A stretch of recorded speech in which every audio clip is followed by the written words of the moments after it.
राधा है भक्ति। जब तक भक्ति नहीं मिलेगी तब तक कृष्ण नहीं मिलेंगे। हे परीक्षित, जब बरसते बरसते बादल थक गए और बादलों ने जाके इंद्र से कहा कि महाराज इतना पानी था हमने सब डाल दिया, लेकिन ब्रज का तो कुछ नहीं बिगड़ा, वहां तो अभी भी धूल उड़ रही है। इंद्र को लगा इतना पानी बरसाने के बाद भी धूल उड़ रही है तो वो कोई बालक साधारण बालक नहीं है, वो कृष्ण जरूर कोई देवता है।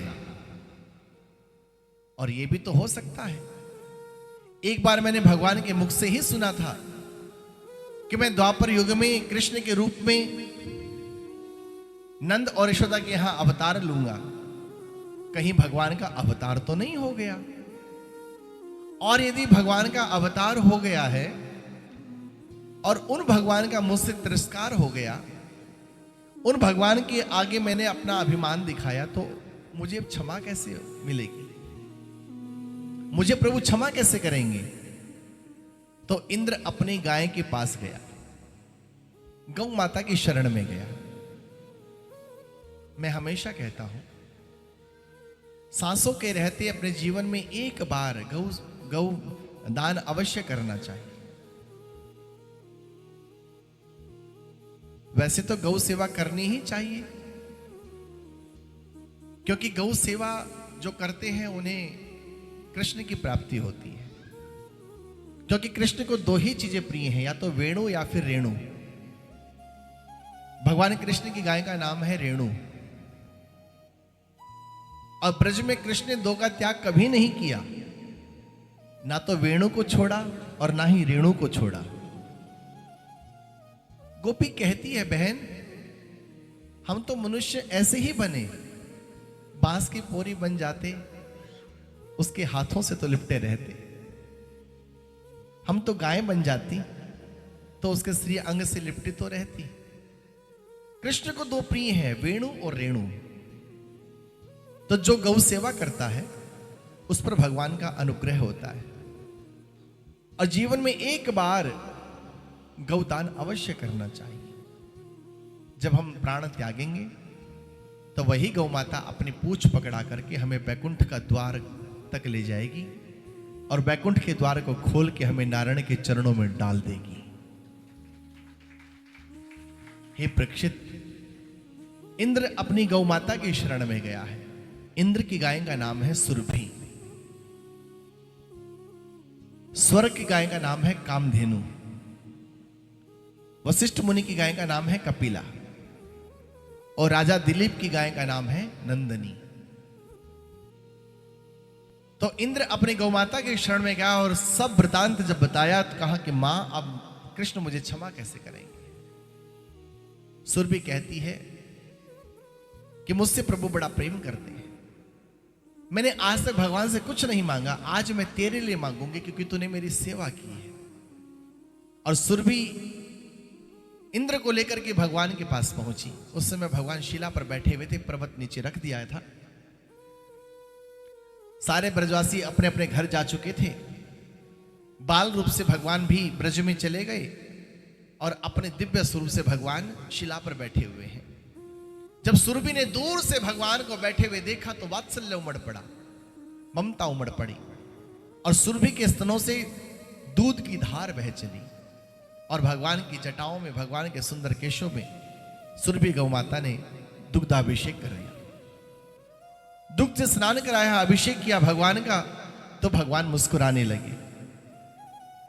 और भगवान की मुस्कुराहट सुनकर के सुरभि प्रार्थना करती है, कृष्ण कृष्ण महायोगिन विश्वात्मान विष संभव भवता लोकनाथेन सनाथा वयम उच्यते।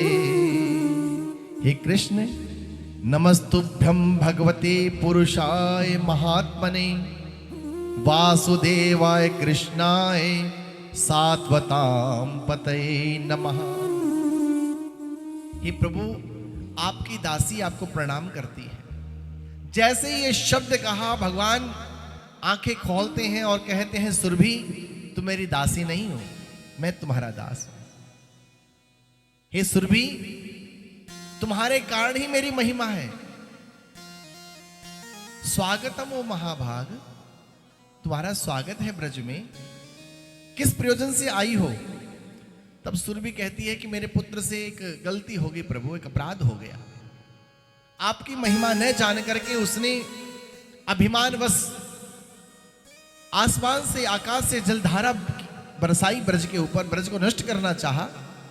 ऐसा मेरा मूर्ख भक्त इंद्र आपसे क्षमा मांगने आया है। भगवान मुस्कुराने लगे।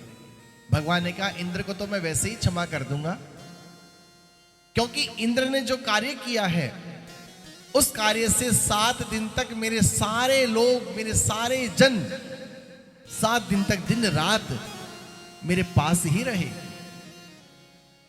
इंद्र की इस लीला से, इंद्र के इस कार्य से मेरी गोपांगनाएं, मेरे ग्वाल बाल, मेरे बाबा, मेरी मां, सभी जन हम एक साथ पर्वत के नीचे 7 दिन इकट्ठे रहे हैं।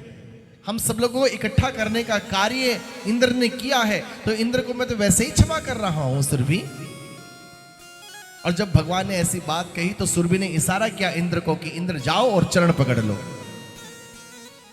इंद्र पूंछ पकड़े हुए था, मुख में घास लिए हुए था, तो दौड़ करके भगवान के चरणों में लेट गया और प्रार्थना करने लगा कि प्रभु, विशुद्ध सत्वम तव धाम शांतम तपोमयम ध्वस्त रजस्तमस्कम मायामयोयम गुण संप्रवाहो न वेद्यते ते ग्रहणानुबंध।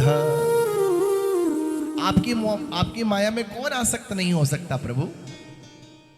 शेष, महेश, शारदा, ब्रह्मा इत्यादि सब आपकी माया में भ्रमित हो जाते हैं प्रभु। मैं तो फिर भी स्वर्ग का भोग भोगने वाला एक छोटा सा देवता हूं। हे नाथ, आप तो विशुद्ध तत्व के धाम हैं। अपनी कृपा से मेरी जड़ बुद्धि को चेतन कर दीजिए, मेरे मैले मन को निर्मल कर दीजिए प्रभु, मुझे क्षमा कर दीजिए। भगवान ने इंद्र को क्षमा किया और कहा, इंद्र आगे ऐसी गलती मत करना। इंद्र ने भगवान से क्षमा मांगी और अपने लोक को चला गया।